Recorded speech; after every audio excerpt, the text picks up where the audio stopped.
Hello friends, welcome to अनुराग खेल YouTube channel. और आज हम आपके लिए लेके आए न्यूज़पेपर एनालिसिस 4 सितंबर का। 4 सितंबर की जो पहली खबर है हमारी, वो जीएसटी रिफॉर्म से रिलेटेड। जीएसटी जो गुड्स एंड सर्विसेज टैक्स, जो प्राइम मिनिस्टर मोदी की जो पहली सरकार थी, उसके अंदर में संविधान के अंदर में बदलाव किए गए थे, जहां पर जो स्टेट्स के कुछ जो टैक्सेस उनको अब एक सिंगल अम्ब्रेला के अंदर में। और जब ये किया गया था उसके बाद एक जीएसटी काउंसिल बनाई गई थी, जिसके अंदर में हमारी जो फाइनेंस मिनिस्टर और उसके साथ साथ जितने भी जो स्टेट्स और यूटीज हैं उनके यहाँ पर फाइनेंस मिनिस्टर आते हैं। और उसके बाद ये चर्चा करते हैं कि जीएसटी के अंदर में किस तरह के बदलाव होने चाहिए। यहाँ पर अब 56वीं जो जीएसटी काउंसिल की जो मीटिंग है वो हुई, और इस बार की मीटिंग जो है वो लगभग 10.5 घंटे तक चली। इस बीच में जो हमारे प्राइम मिनिस्टर मोदी ने इस बार की 15 अगस्त की स्पीच उन्होंने जो लाल किले से दी थी, वहां पर उन्होंने कहा था कि हमें जीएसटी के अंदर में कुछ मूलभूत परिवर्तन करने पड़ेंगे। यहां पर उन्होंने कहा था कि जिस तरह से जीएसटी के अंदर में इस समय अब जो 4 स्लैब्स हैं इनको हमें बदलाव करना पड़ेगा। अभी तक जो स्लैब्स थी वो थी 5%, 12%, 18% और 28%। यहां पर हमारे प्राइम मिनिस्टर मोदी ने कहा था कि हमें इसके अंदर में चेंज करके अब जो ये 2 स्लैब्स हैं जिसके अंदर में 12% और 28% जो है, इनको हमें यहां पर हटा देना चाहिए। अब सिर्फ 2 ही स्लैब रहनी चाहिए, जो हो 5% की और 18%। इस बार की मीटिंग के अंदर में फाइनली जब हुई तो यहां पर जो स्टेट्स हैं इस बात को मान गए हैं, और अब जीएसटी के अंदर में नया मूलभूत परिवर्तन हो गया है, जहां पर अब सिर्फ 2 ही स्ट्रक्चर रहेंगे, और ये जो है ये 22 सितंबर से लागू हो जाए। यहां पर अब आपके लिए सबसे जरूरी बात यह आती है कि यहां पर सबसे जरूरी बात यह आती है कि जीएसटी 2.0 के अंदर में कहां पर कितना बदलाव हो। यहां पर अगर हम देखते हैं कि जो डेली एसेंशियल्स हैं उसके अंदर में कितना बदलाव हुआ है, जहां पर पहले 12 से 18% की जो जीएसटी लगती थी, अब वो फ्लैट 5% की होगी। इसके अंदर में क्या क्या है, बटर है, चीज है, हेयर ऑयल है, भुजिया है, यूटेंसिल्स है, सीविंग मशीन्स के पार्ट है, और यहां तक कि बेबी के डायपर वगैरह जितनी भी चीजें हैं वो सारी की सारी अब फ्लैट 5% के अंडर में आ जाएंगी। यहां तक कि जो रोटी और जो पराठे और यहां तक कि जो मिल्क और बटर, जिसके ऊपर पहले 5% का जो टैरिफ, जो जिसके ऊपर 5% का जो जीएसटी लगता था, अब वो 0% कर दिया गया है हमारी सरकार के द्वारा। वहीं अगर हम दूसरे सेक्टर की तरफ आते हैं तो दूसरा सेक्टर हेल्थ केयर सेक्टर है। हेल्थ केयर सेक्टर के अंदर में सबसे बड़ी डिमांड रखी जा रही थी, जहां पर जो लाइफ इंश्योरेंस, जो हेल्थ केयर इंश्योरेंस है, उसके ऊपर 18% का जीएसटी लगता था, अब वो 0% कर दिया गया है। और इसके बाद जितने भी जो हेल्थ केयर से रिलेटेड जितने भी जो आइटम्स हैं, यहां तक कि इक्विपमेंट जो हैं, उनके ऊपर 18 से 12% जो जीएसटी लगता था, अब वो फ्लैट 5% आएगा। जिसके अंदर में थर्मामीटर है, ग्लूकोमीटर है, जितनी भी जो टेस्ट हैं, यहां तक कि जो मेडिकल ऑक्सीजन है उसके ऊपर में भी जो पहले 12% टैक्स लगता था, अब 5% कर दिया गया। एजुकेशन के क्षेत्र के अंदर में एक बड़ा बदलाव किया गया है, जहां पर अब 0% का टैक्स लगेगा। अगर कोई मैप लेता है, चार्ट्स लेता है, pencil, sharpener, exercise books, eraser, इन सब के ऊपर जहां पहले 5% से लेके 12% टैक्स लगता था, अब 0% कर दिया गया। ऑटोमोबाइल सेक्टर जो है उसके अंदर में तो बदलाव ज्यादा हुआ है, जहां पर पहले लगभग 28% का जो जीएसटी लगता था, अब वो 18% के अंदर में आ गया है। 10% की जो कमी है वो की गई। हमारे फार्मर्स के लिए भी एक बहुत बड़ा बदलाव किया गया है, जहां पर फार्मर्स को अब राहत मिली है, वो अब 5% के एम्बिट में आ गए हैं, जहां पर पहले 18 और 12% लगता था। ट्रैक्टर्स के ऊपर जहां पहले 12% जीएसटी था, अब 5% हो गया है। लगभग जो 7% की जो कटौती है दामों के अंदर में वो होगी। ट्रैक्टर्स के पार्ट, टायर्स जो पहले 18% पे थे, अब 5% के ऊपर में। वहीं पर वो डिप इरिगेशन, स्प्रिंकलर्स, यहां तक कि जो बायोपेस्टिसाइड्स, माइक्रोन्यूट्रिएंट्स, वो सब अब 5% के अंदर में। और जो हमारे इलेक्ट्रॉनिकल एप्लायंसेस हैं, जिसके अंदर में air conditioner, television, monitor, washing machine, dish washer, जो पहले 28% में आते थे, अब 18% कर दिया। यहां पर अब आपको यह बताया जा रहा है कि लगभग 10% का जो चेंज है वो लगभग हुआ। अब ये चेंज जो है वो इंपॉर्टेंट क्यों हो जाता है? अगर आप एक बात मान के चलिए, एक जो आइटम है वो 100 रुपए का है और उसके ऊपर अगर मान लीजिए 28% का टैक्स लगता था, तो उसको हम पे करते थे 128 रुपए। वहीं पर अगर मान लीजिए ये 18% हो गया है, तो अब हम पे करेंगे 118 रुपए। 10 रुपए का जो बेनिफिट है वो होगा, और ये जो बेनिफिट है डायरेक्टली हम सबको मिलेगा।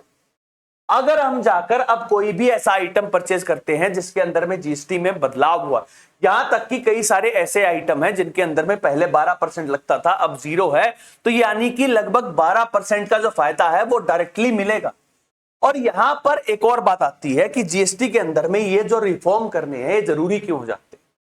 यहां पर प्राइम मिनिस्टर मोदी ने कहना था कि जिस तरह से अब इंडिया के ऊपर यूएसए ने टैरिफ लगाए, लेकिन सबसे जरूरी बात यह आती है कि इंडिया की पॉपुलेशन जो है, जो लगभग 140 करोड़, अगर 140 करोड़ लोग अगर मेक इन इंडिया प्रोडक्ट्स को यहां पर परचेज करते हैं, तो उससे हमारी जो इकोनॉमी है वो स्टेबिलिटी की तरफ बढ़ती।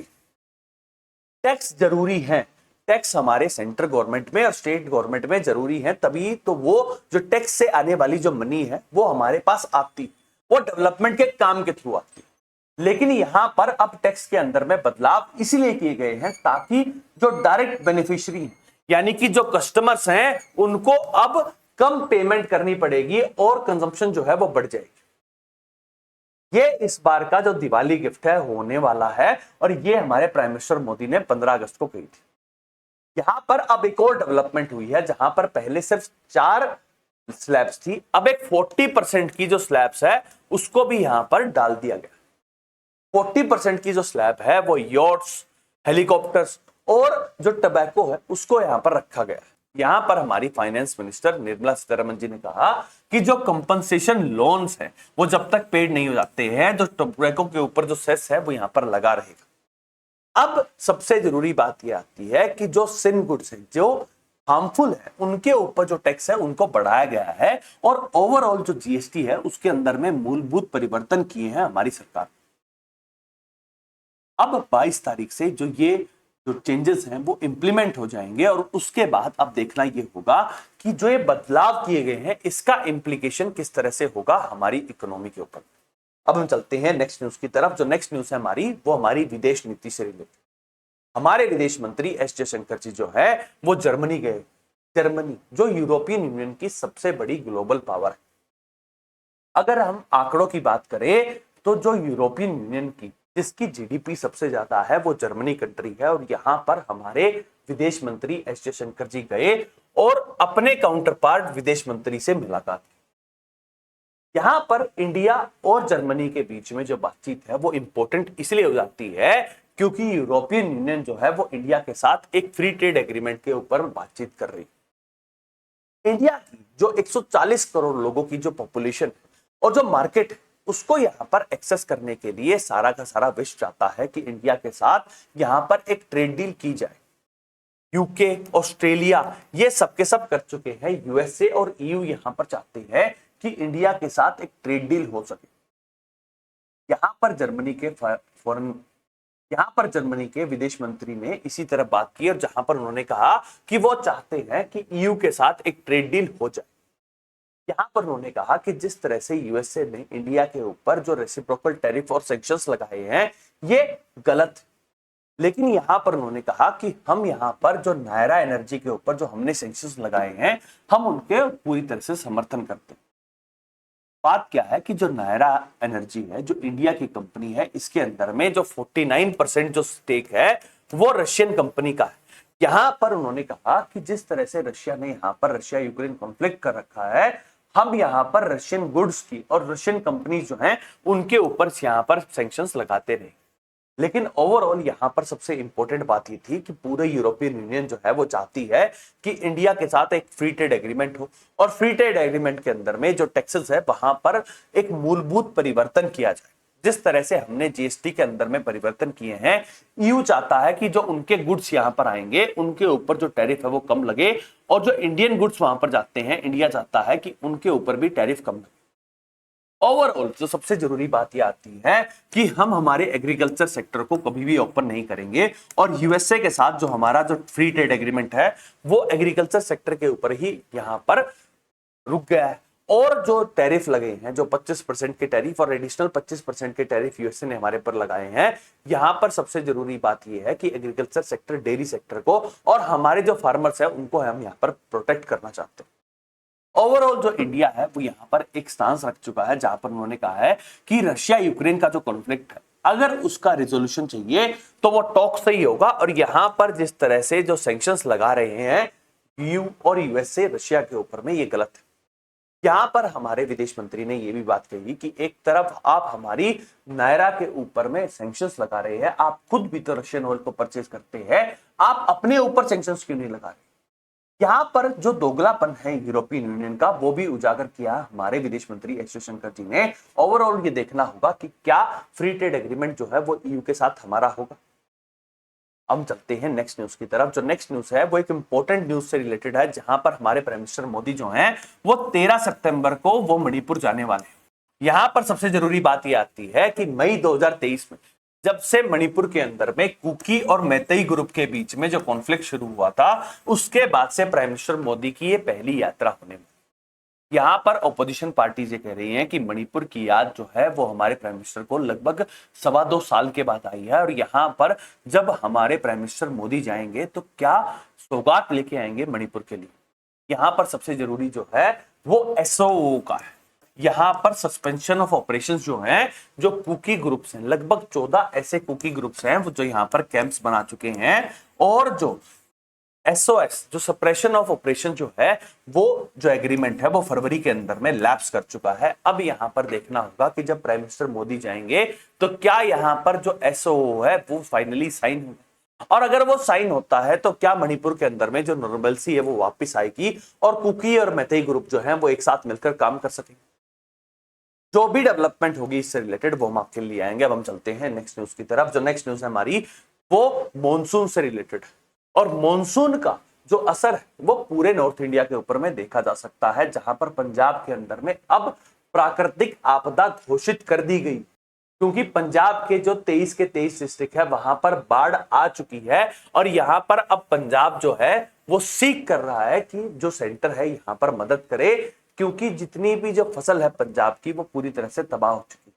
यहीं पर हमारे जो एग्रीकल्चर मिनिस्टर हैं शिवराज सिंह चौहान, उन्होंने भगवंत मान से बात की है, और यहां पर यह कहा गया है कि सेंटर जो है वो एक प्रॉपर स्कीम बनाएगा, और उसके बाद जो फार्मर्स जिनको यहां पर नुकसान हुआ है उनको कंपनसेशन दिया जाएगा। यहां पर भगवंत मान सरकार के ऊपर में एक सवाल भी उठता है, जहां पर यहां पर जो भगवंत मान की जो सरकार है उन्होंने जिस तरह से जो फसल बीमा योजना जो है वो नहीं इंप्लीमेंट की है, इसका असर भी देखने को मिला। वहीं पर अब जो जम्मू कश्मीर है वहां पर पावर ना होने की वजह से जो साउथ और सेंट्रल कश्मीर है वहां पर 2 लोग मारे गए हैं, और राहत और बचाव के कार्य चल रहे हैं। आप यहां पर इस मैप के अंदर में देख पा रहे होंगे कि अभी भी बहुत सारी जगह ऐसी है जहां पर जो वार्निंग है वो दी जा चुकी है। जो फ्लैश फ्लड्स की वार्निंग है वो हर रोज आ रही है, जहां पर हिली एरियाज के अंदर में माना जा रहा है कि लैंडस्लाइड भी हो सकती है, फ्लैश फ्लड भी आ सकती है, एकदम बादल फट सकता है। यहां पर इस बार का जो मॉनसून है वो बड़े ही त्राहिमाम लेकर आया है, जहां पर अलग अलग स्टेट्स के अंदर में, जहां पर हिमाचल प्रदेश, उत्तराखंड, पंजाब, कश्मीर, यहां पर जो बाढ़ है वो घोषित हो चुकी है, प्राकृतिक आपदा घोषित हो चुकी है। अब इससे रिलेटेड एक और डेवलपमेंट हुई है, जहां पर अब जो नेशनल ग्रीन ट्रिब्यूनल है उन्होंने सो मोटो यहां पर कॉग्निजेंस लिया है, और यहां पर उत्तराखंड और हिमाचल प्रदेश सरकार से एक एफिडेविट मांगा। यहां पर नेशनल ग्रीन ट्रिब्यूनल ने कहा कि जिस तरह से डेवलपमेंट के काम उत्तराखंड और हिमाचल प्रदेश के अंदर में चल रहे थे, यहां पर जो हिमालय का रीजन है वो इकोनॉमिकली सेंसिटिव जोन है। यहां पर जो नेशनल ग्रीन ट्रिब्यूनल है वो 2023 से ये कह रहा है कि जिस तरह से डेवलपमेंट के काम हिमाचल प्रदेश और उत्तराखंड के अंदर में हो रहे हैं, यहां पर वो नहीं होने चाहिए। ये इकोलॉजिकली सेंसिटिव जोन है, और यहां पर जिस तरह से अब जो प्राकृतिक आपदा आई है उसकी एक इंप्लीकेशन ये भी है कि यहां पर हमने जो डेवलपमेंट के काम किए हैं उसकी वजह से जो इंपैक्ट है वो ज्यादा हुआ। अब देखना ये होगा कि उत्तराखंड और हिमाचल प्रदेश की जो सरकार है वो क्या यहां पर एफिडेविट डालेंगी, और यहां पर अब जो हमारी ministry of environment and forest climate change है वो यहां पर इसकी असेसमेंट करेगी, और उसके बाद नेशनल ग्रीन ट्रिब्यूनल को यहां पर सबमिट किया जाएगा। ओवरऑल सबसे जरूरी बात ये आती है कि हमें यहाँ पर डेवलपमेंट चाहिए, लेकिन डेवलपमेंट के साथ साथ हमें ये बात सुनिश्चित करनी पड़ेगी कि हमारा जो एनवायरनमेंट है, जो इकोलॉजिकली सेंसिटिव जोन है, वहां पर ये डेवलपमेंट किस तरह से हो रहा है। जो नेक्स्ट खबर आ रही है हमारी, वो जुडिशरी से रिलेटेड है, जहां पर 5 जज की बेंच जो हमारी राष्ट्रपति द्रौपदी मुर्मू ने आर्टिकल 143 के तहत यहाँ पर जो सवाल पूछे गए थे सुप्रीम कोर्ट से रिलेटेड, जहां पर जो गवर्नर और प्रेसिडेंट की जो पावर है, जहां पर ये फैसला आया था सुप्रीम कोर्ट के द्वारा कि गवर्नर को यहाँ पर एक टाइम बाउंड तरीके से यहाँ पर फैसला लेना होता है। यहाँ पर 5 जज की बेंच जिसकी अध्यक्षता जस्टिस पी.आर. गवई कर रहे हैं, जिसके अंदर में justice Suryakant, justice PN. Narasimha, justice Vikram Nath, S Chandrakar की जो बेंच, यहाँ पर अब जो वेस्ट बंगाल की तरफ से जो कपिल सिब्बल जी हैं यहाँ पर प्रस्तुत हुए और यहाँ पर उन्होंने कहा कि जो गवर्नर है वो यहाँ पर जो काम कर रहा है, जिस तरह से काम कर रहा है, टोटली गलत है। यहाँ पर कपिल सिब्बल जी ने कहा कि जो गवर्नर है और उसके अंदर में जो टाइम फ्रेम लगाना है वो नेसेसिटी हो जाती है, और यहाँ पर नेसेसिटी इसलिए है क्योंकि जितने भी जो अपोजिशन रूल स्टेट हैं वहां पर जो गवर्नर है वो पॉलिटिकल एजेंट के तौर पर काम कर रहा है। यहाँ पर जस्टिस विक्रमनाथ जी ने कहा कि जिस तरह की आप यहाँ पर बात कर रहे हैं कि अगर यहाँ पर हम संविधान के अंदर में ये कहते हैं कि जो प्रेसिडेंट और गवर्नर को यहाँ पर 2 महीने में या टाइम बाउंड तरीके से कोई चेंजेस करने हैं, ये ऐसा होगा जैसे कि हमें संविधान के अंदर में कुछ बदलाव है, और जो अमेंडमेंट करने की जो पावर है वो यहाँ पर पार्लियामेंट के पास है। यहाँ पर जो आप बात कर रहे हैं वो टोटली लेजिटिमेट नहीं है। यहाँ पर कई बात हो चुकी है जहां पर तमिलनाडु, वेस्ट बंगाल, केरला, पंजाब, ये सब स्टेट्स जो है यहाँ पर गवर्नर की पावर को यहाँ पर अंडर डिटरमाइन करना चाहते हैं, और ये चाहते हैं कि जो सुप्रीम कोर्ट है वो यहाँ पर इंटरवेन करे और अपनी जुडिशियल रिव्यू की पावर का इस्तेमाल करते हुए यहाँ पर डायरेक्टिव्स जो है वो गवर्नर को दे। वहीं पर जो सेंटर गवर्नमेंट और उनके साथ साथ जितने भी जो एनडीए लेड स्टेट्स हैं वो यहाँ पर समर्थन में हैं, और ये चाहते हैं कि जो गवर्नर है उनके पास आर्टिकल 361 के तहत यहाँ पर इम्यूनिटी है। जो गवर्नर और प्रेसिडेंट जब भी कोई फैसला लेते हैं उनके ऊपर कोई भी कार्रवाई जो है वो नहीं कर सकता है सुप्रीम कोर्ट। ओवरऑल जो ये 5 जज की बेंच बैठी है, यहाँ पर 9 सितंबर को अब दोबारा से हियरिंग होगी, और अब देखना ये होगा कि जो 5 जज की बेंच है वो यहाँ पर क्या फैसला लेती है। जो नेक्स्ट खबर आ रही है हमारी, वो हमारे मुख्य न्यायाधीश जस्टिस पी.आर. गवई से रिलेटेड है, जहां पर वो दिल्ली के अंदर में डॉक्टर एल.एम. मेमोरियल जो एक एनक्लेव है यहाँ पर गए। यहाँ पर जस्टिस पी.आर. गवई ने कहा कि सुप्रीम कोर्ट ने हमेशा जो मानवता है उसको यहाँ पर पूरी तरह से तजव्वुद दिया। यहाँ पर उन्होंने कहा कि लोग डिग्निटी के साथ जिए, और ये अधिकार जो है ये हमारे संविधान के मूलभूत ढांचे के अंदर में है, और यहाँ पर सुप्रीम कोर्ट और जुडिशरी जो है वो इसको पूरी तरह से मानती है। और ऐसे बहुत सारे जजमेंट सुप्रीम कोर्ट ने, हाई कोर्ट ने, जुडिशरी ने पास किए हैं जहां पर लोगों का ये अधिकार कि वो डिग्निटी के साथ जीवन यापन कर सके, ये हुआ है। जो नेक्स्ट खबर आ रही है हमारी, वो दिल्ली हाईकोर्ट से है, जहां पर दिल्ली हाईकोर्ट ने जो एक एनजीओ है जिसको प्रीत सिंह जी चला रही थी, यहाँ पर उन्होंने कहा कि एनजीओ जो है वो हमेशा कम्युनल हार्मनी को ब्रेक करना चाहती है। जब भी यहाँ पर बात आती है कि यमुना के आसपास इंक्रोचमेंट हुई है, तो इंक्रोचमेंट के नाम पर आपको सिर्फ ये पता लगता है कि दिल्ली के अंदर में जो मजार और दरगाह है वही इंक्रोचमेंट कर रहे हैं। आप कभी भी सिविलियन मैटर को नहीं लेके आती हैं, जहां पर जितने के जो दिल्ली के लोग हैं यहाँ पर जो इंक्रोचमेंट कर रखी है, जो इलीगल है, आप इस बात को क्यों नहीं रेखांकित करती हैं। और यहाँ पर अब एनजीओ को फटकार लगाई है दिल्ली हाईकोर्ट में। जो लास्ट खबर आ रही है हमारी, वो leader of opposition Rahul Gandhi ji से रिलेटेड है। Leader of opposition Rahul Gandhi ji पिछली साल यूएसए में थे, जहां पर उन्होंने एक कमेंट किया था, जहां पर उन्होंने कहा कि जो सिख्स हैं वो इंडिया के अंदर में यहाँ पर डरा हुआ महसूस करते हैं, उनको यहाँ पर आजादी नहीं है कि वो पगड़ी पहन सकते हैं, वो कड़ा पहन सकते हैं, वो अपनी कृपाण रख सकते हैं। और यहाँ पर इससे रिलेटेड एक पिटीशन जो है वो वाराणसी हाईकोर्ट के अंदर में थी। यहाँ पर अब वाराणसी हाईकोर्ट ने अपना जो जजमेंट है यहाँ पर रिजर्व कर दिया है, और अब देखना ये है कि राहुल गांधी जी की जो यहाँ पर स्टेटमेंट थी उससे रिलेटेड जो इलाहाबाद हाईकोर्ट है वो क्या फैसला देता है।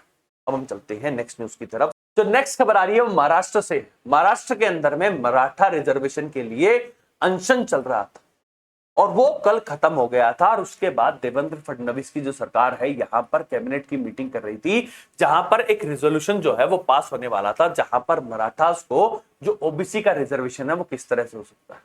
यहाँ पर छगन भुजबल जो एनसीपी के नेता है और ओबीसी के नेता हैं, यहां पर उन्होंने कैबिनेट की मीटिंग से आने से मना कर दिया है और यहां पर उन्होंने कहा कि जिस तरह से यहां पर जो एनडीए की सरकार काम कर रही है और यहां पर ओबीसी के अंदर में अगर मराठास को इंक्लूड किया जाएगा, जो छगन भुजबल है वो यहां पर पार्टी से अलग हो जाएंगे। अब हम चलते हैं नेक्स्ट न्यूज की तरफ। जो नेक्स्ट न्यूज है हमारी, वो इंडिया के हाई सीज से रिलेटेड। हाई सीज क्या है? अगर हम देखें तो इंडिया जो है उसके साउथ के अंदर में आपको समुद्र दिखाई देगा, जहां पर हम Arabian sea, bay of Bengal और इंडियन ओशन को कहते हैं। यहाँ पर यूएन क्लोज, जो United Nation Convention of Law of the Sea, जो कन्वेंशन है जिसके तहत यहां पर कहा जाता है कि जो 20 नॉटिकल माइल्स है वो एक देश की बाउंड्री होती है। और उसके बाद यहां पर जो रीजन है, जो हाई सीज का रीजन है, यहां पर अब एक ट्रीटी होने वाली है, यहां पर इंडिया उसका सिग्नेटरी है। इस ट्रीटी का नाम जो है वो बीबीएनजे रखा हुआ है, जहां पर बीबीएनजे का मतलब ये है कि बायोडायवर्सिटी बियॉन्ड नेशनल ज्यूरिडिक्शन। मतलब कि जो 20 नॉटिकल माइल्स से आगे का जो रीजन है वहां पर भी हमें जो बायोडायवर्सिटी है उसको प्रिजर्व करना चाहिए। यहां पर अब सेंटर ने एक पूरी कमेटी बनाई है जिसकी अध्यक्षता संजय कुमार, जो एक सुप्रीम कोर्ट के इन्वायरमेंटल वकील है, वो यहां पर रखेंगे। और अब देखना यह होगा कि इस ट्रीटी को इंडिया किस तरह से इंप्लीमेंट कर सकता है। यहां पर इस तरह की ट्रीटी के लिए ये जो कमेटी बनाना ये दिखाता है कि इंडिया जो है वो हमेशा अपने जो एनवायरमेंट है उसको प्रिजर्व करने के लिए काम करता रहता है। अब हम चलते हैं नेक्स्ट न्यूज की तरफ। जो नेक्स्ट न्यूज है वो ऑर्डिनेंस फैक्ट्री से रिलेटेड है। ऑर्डिनेंस फैक्ट्री जो डिफेंस की मैन्युफैक्चरिंग करती है, यहां पर जो ऑर्डिनेंस फैक्ट्री एक्ट भी लेके आया गया था, जहां पर जो ऑर्डिनेंस फैक्ट्री है उनको पीएसयूज बना दिया गया था। यहां पर अब देखा गया है कि जो ऑर्डिनेंस फैक्ट्री है उसके अंदर में जो रिकॉर्ड जो सेल्स है वो देखी गई है, जहां पर अब जो एक्सपोर्ट है वो लगभग 3500 करोड़ रुपए हो चुका है। जहां पर ऑर्डिनेंस फैक्ट्री जो रिजोल्यूशन से पहले, जो ऑर्डिनेंस आया था उससे पहले ये बात होती थी कि जो हमारी जो ऑर्डिनेंस फैक्ट्री है वो लॉस के अंदर में जा रही है। अब लगभग 7 में से जो 6 हमारी जो फैक्ट्रीज है वो यहाँ पर मुनाफे के अंदर में। और यहाँ पर हमारे डिफेंस मंत्रालय ने इस बात को बताया है कि अब यहाँ पर हमारा जो डिफेंस मैन्युफैक्चरिंग है वो बढ़ रहा है और ये हमारी इकोनॉमी के लिए एक बहुत ही इंपॉर्टेंट कदम। अब हम चलते हैं नेक्स्ट न्यूज की तरफ। जो नेक्स्ट न्यूज है हमारी वो राजस्थान से आई है, जहां पर राजस्थान असेंबली ने एक नई लॉ पास किया है। यहाँ पर ये जो लॉ है ये कोचिंग सेंटर से रिलेटेड है। यहाँ पर राजस्थान के अंदर में जिस तरह से कोटा के अंदर में और सिक्कर और टोटल अगर हम पिछले साल की बात करें लगभग 88 ऐसे स्टूडेंट हैं जिन्होंने यहाँ पर जान दे दी थी। इसके लिए यहाँ पर जो बीजेपी की सरकार है वो मार्च के महीने में यहाँ पर एक बिल प्रस्तुत करना चाहती थी, लेकिन उसके बाद उसे सिलेक्ट कमेटी को भेज दिया था और अब यहाँ पर जो बिल है वो प्रस्तुत कर दिया गया है, जहां पर अब जो कोचिंग सेंटर्स हैं उनको यहाँ पर सुनिश्चित करना पड़ेगा कि वहां पर जो लोग रह रहे हैं, जो बच्चे हैं वहां पर जो कोचिंग सेंटर के अंदर में, उनके ऊपर इतना प्रेशर ना पड़े और जो सुसाइड्स हो रहे हैं उन सुसाइड्स के ऊपर में लगाम लगाई जा सके। जहां पर अब इस बिल के पास होने के बाद जो कांग्रेस पार्टी है उन्होंने कहा है कि यहां पर बहुत ही फैब्रिकेटेड बिल यहां पर प्रस्तुत किया गया है और ये कुछ लाइसेंस राज की तरह है, जहां पर अब जो कोचिंग इंस्टीट्यूट है उनको यहां पर जो डीसीज और डीएम्स हैं उनको यहां पर उनकी मर्जी के साथ रहना पड़ेगा। तो लास्ट खबर आ रही है हमारी वो डिफेंस से रिलेटेड है, जहां पर आईएनएस त्रिकांत जो है वो अब एक ड्रिल के लिए इजिप्ट पहुंच चुका है। यहाँ पर 1 सितंबर से लेके 10 सितंबर तक की एक ड्रिल होने वाली है, जहां पर इंडिया जो अपनी नेवल शिप्स हैं उनको यहाँ पर भेजा है ताकि हम ये सुनिश्चित कर सके कि हम विश्व के अंदर में हमारी जो सैन्य ताकत है उसको दिखा सकें और ओवरऑल हम सामंजस्य बना सकें कि और देशों के साथ किस तरह से हम यहाँ पर कोऑर्डिनेटली काम कर सकते हैं, जिससे हमारी इंप्रूवमेंट भी होगी और दूसरा हमारे दुश्मनों को ये बात पता चलती रहेगी कि इंडिया के पास इतनी ताकत है कि हमारे ऊपर कोई भी जो आक्रमण है वो ना कर सके। अब हम चलते हैं इंटरनेशनल न्यूज की तरफ, जहां पर जो पहली खबर है वो चाइना से आई, जहां पर 3 सितंबर को जो चाइना है उन्होंने 1945 में जब वर्ल्ड वॉर खत्म हो गया था, यहाँ पर चाइना के ऊपर जो जापान का कब्जा था उससे इंडिपेंडेंस की यहाँ पर जो परेड है वो हुई। यहाँ पर एक और बात देखी गई, जहां पर शी जिनपिंग के साथ व्लादिमीर पुतिन और किम जोंग यूंग जो नॉर्थ कोरिया के यहाँ पर प्रेसिडेंट हैं यहाँ पर वो देखे गए। लगभग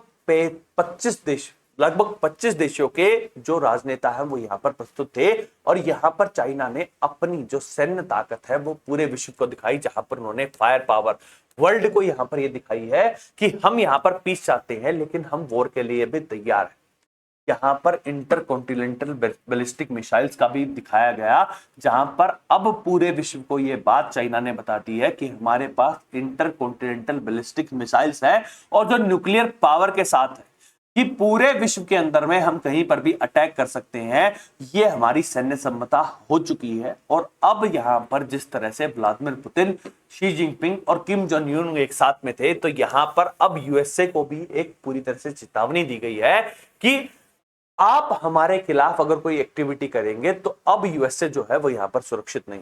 यहां पर डोनाल्ड ट्रंप ने इस बात की पुष्टि की है, जहां पर उन्होंने कहा कि जिस तरह से किम जोंग यून, शी जिनपिंग और व्लादिमीर पुतिन यहां पर मिले हैं, एक कॉन्स्पिरेसी हो सकती है।